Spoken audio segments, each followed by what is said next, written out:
karere ka Nyarugenge munsi y'isoko rya Nyarugenge ubwo abakarani barwanye bapfa amafaranga angana n'inote y'igihumbi birangira umukarani umwe akubise ingumu mugenzi wiwe ahita ahaburira ubuzima. Kugeza izi saha inzego z'umutekano harimo polisi bahise bahagera, uyu mukarani yakubise mugenzi wiwe akahaburira ubuzima bahise bamuta muri yombi.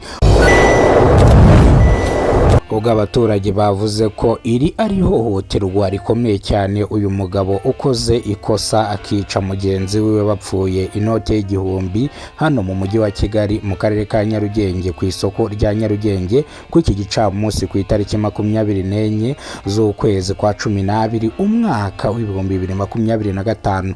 Ni mu gihe abaturage bari kuvuga yuko iyi minsi mikuru abantu barimo barapfa cyane bitewe n'indi mpanuka yabereye Sonatube igapfiramo abantu batatu ndetse abandi bagakomereka. Incamake y'amakuru niba aribwo bwa mbere ugeze ko no muyoboro wa Kidasamura TV Rwanda, kora subscribe ufungure inzogera kugira ngo uzajye ubasha kubona amakuru mu gihugu cy'u Rwanda kandi yizewe.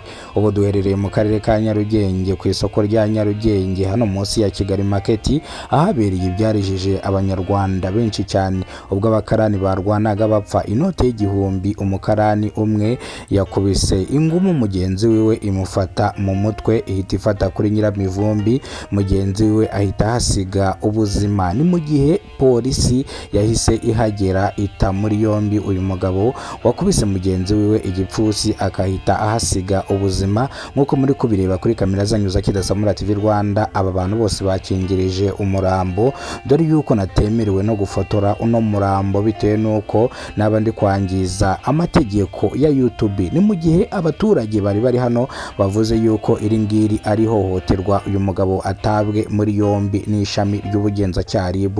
Ni mu gihe bamwe bavuga yuko bahereye kuva mu gitondo bapfa amafaranga inote y'igihumbi kugera izi saha bari bagipfa inote y'igihumbi. Ayo mafaranga bayakoreye ejo ku itariki zisanga 10 ku itariki 23 ubwo bapakuruye imizigo birangira babahereje ibihumbi 12.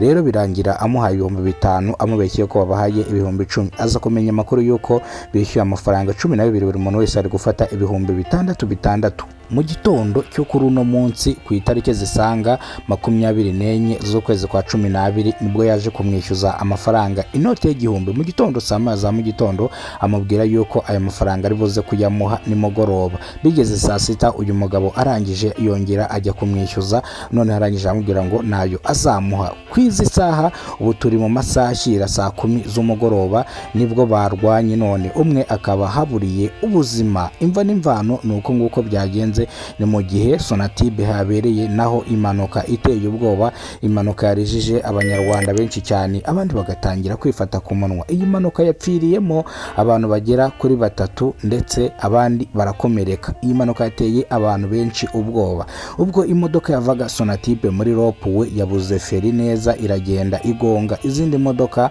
ndetse igonga na sitasiyo. Ngira ngo abenshi mwagiye mubibona ku nkoranyambaga zigiye zitandukanye ko iriya mpanuka yarijije abanyarwanda benshi cyane. Mutezi Scovia yivuzeho ndetse n'ibindi bitangazamakuru bitandukanye byavuze kwino manuka. Reka rero amakuru yacu tuyasubikire hano. Amakuru nakagaruka niba rwo bwa mbere ugeze kubona muyoboro wa Kidasamura TV Rwanda, gerageza ukore subscribe fungura inzogera kugira ngo uzajye ubasha kubona amakuru mu gihugu cy'u Rwanda kandi yizewe. Ngiye kukwifuriza umwaka mushya muhire, muzawurye n'uzabarye ubwo tugiye kwinjira mu mwaka w'ibihumbi 2026. Noheli zaba ku itariki 25 z'ukwezi kwa 12. Bivuze ngo Noheli irabura umunsi umwe kugira ngo Noheli ibe.